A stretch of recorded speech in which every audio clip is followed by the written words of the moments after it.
Eu achei que ele estava me traindo. E não foi uma desconfiança pequena. Foi aquela sensação que começa silenciosa e vai crescendo dentro da gente, ocupando espaço, tirando o sono, fazendo você olhar para a pessoa que ama e não reconhecer mais quem está ali. Durante 5 anos, a gente lutou por tudo. Cada móvel comprado foi planejado. Cada conta paga foi comemorada como se fosse vitória. Nosso sonho era simples. Um apartamento pequeno, nada luxuoso. Só um lugar que fosse nosso, onde a gente pudesse fechar a porta e dizer que ali era o começo da nossa história de verdade. Ele sempre foi mais fechado, e não era homem de discurso bonito. Mas demonstrava nas atitudes, fazia questão de me buscar no trabalho quando eu estava cansada. Preparava café do jeito que eu gostava. Lembrava de detalhes que eu mesma esquecia. Era esse tipo de homem, não perfeito, mas presente. Só que de uns meses pra cá ele começou a mudar. Chegava tarde, exausto de um jeito diferente. Não era só cansaço de trabalho, era um cansaço profundo, como se estivesse carregando o mundo nas costas. Dormia no meio das nossas conversas. Eu falava algo importante e quando olhava, ele já estava com a cabeça caída, apagado. No começo eu sentia pena. Depois comecei a sentir distância.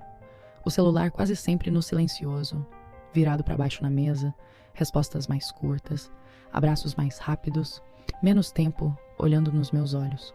Pode parecer pequeno para quem está de fora, mas quem vive junto percebe quando algo muda, e aquilo estava mudando.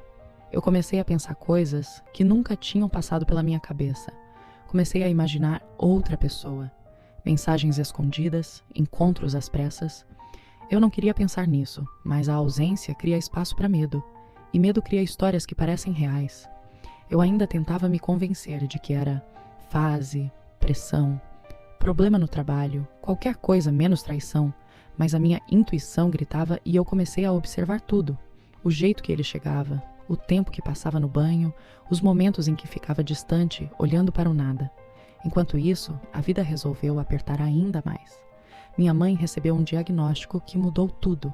Câncer, agressivo, urgente, daqueles que não deixam tempo para respirar. O plano de saúde não cobria o tratamento completo e os valores eram absurdos, fora da nossa realidade, completamente fora. Eu estava em choque. Precisava organizar hospital, exames, transferência, dinheiro que eu não tinha.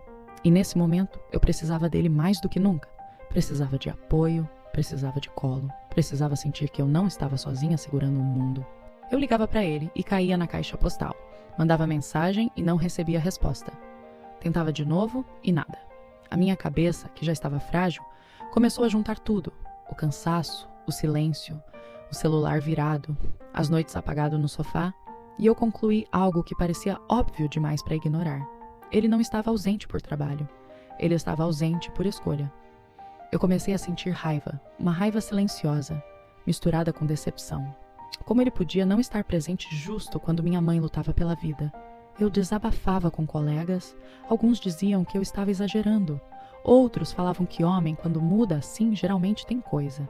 E cada opinião aumentava minha confusão. Teve uma noite em que eu fiquei olhando para ele dormindo e pensei seriamente em ir embora. Pensei que não merecia aquilo. Pensei que se ele estivesse com outra pessoa, eu descobriria e não ficaria um dia a mais naquela casa.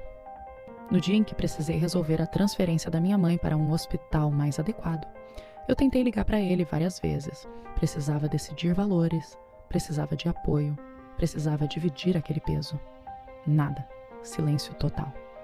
Eu fui para o hospital sozinha, com o coração duro, já quase decidida de que se confirmasse qualquer coisa errada, eu colocaria um ponto final na nossa história. Quando entrei no quarto da minha mãe, eu congelei. Ele estava lá, sentado ao lado dela, segurando a mão dela com cuidado, como se estivesse protegendo algo frágil. Havia uma flor pequena na mesa, simples, mas ali, minha mãe, mesmo fraca, estava sorrindo para ele. Eu fiquei parada na porta, tentando entender aquela cena. Minha cabeça não encaixava aquilo com o que eu vinha imaginando há semanas. Passei por ele sem olhar direito. Fui até minha mãe e ela apertou minha mão com força e disse baixinho que eu precisava conversar com ele. Saí do quarto com o peito acelerado, ainda com raiva, ainda confusa. Ele estava sentado no corredor, visivelmente esgotado, magro, com olheiras profundas que eu não tinha percebido antes. Ou talvez não quis perceber. Eu não consegui segurar. Perguntei por que ele tinha sumido, por que não atendia, por que parecia distante justo naquele momento tão difícil. Ele levantou o celular e mostrou que ali dentro o sinal era péssimo, quase inexistente. Eu ainda estava tensa. Aquilo não explicava tudo.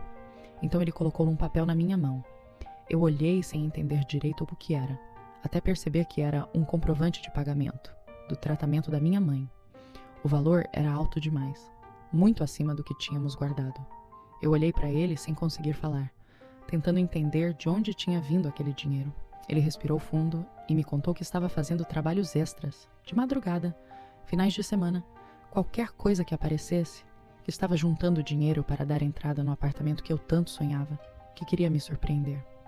Ele disse que quando soube do tratamento da minha mãe não pensou duas vezes, que o apartamento podia esperar, que sonho se constrói depois, mas vida não, que ele escolheu usar o dinheiro para garantir que minha mãe tivesse a melhor chance possível.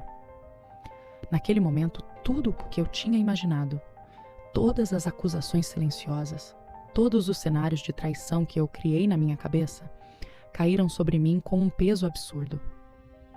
Ele não estava distante por falta de amor. Estava distante porque estava se desgastando até o limite tentando proteger o nosso futuro e a minha família. Eu lembrei das vezes que virei o rosto, das noites em que pensei em ir embora, das palavras que quase disse. Ele estava ali, cansado, mas firme, escolhendo a gente. Eu abracei ele no corredor do hospital e pela primeira vez em semanas eu enxerguei o que estava diante de mim o tempo todo.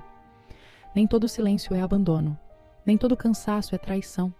Às vezes, é sacrifício que a gente não vê porque está ocupada demais com o próprio medo. E até hoje, eu me pergunto o que teria acontecido se eu tivesse ido embora antes de saber da verdade. Talvez eu tivesse perdido o homem que mais me amou, simplesmente porque eu deixei a desconfiança falar mais alto que a confiança. Agora eu te pergunto, você já julgou alguém antes de conhecer toda a boa história? Ou teve coragem de esperar e descobrir a verdade até o fim?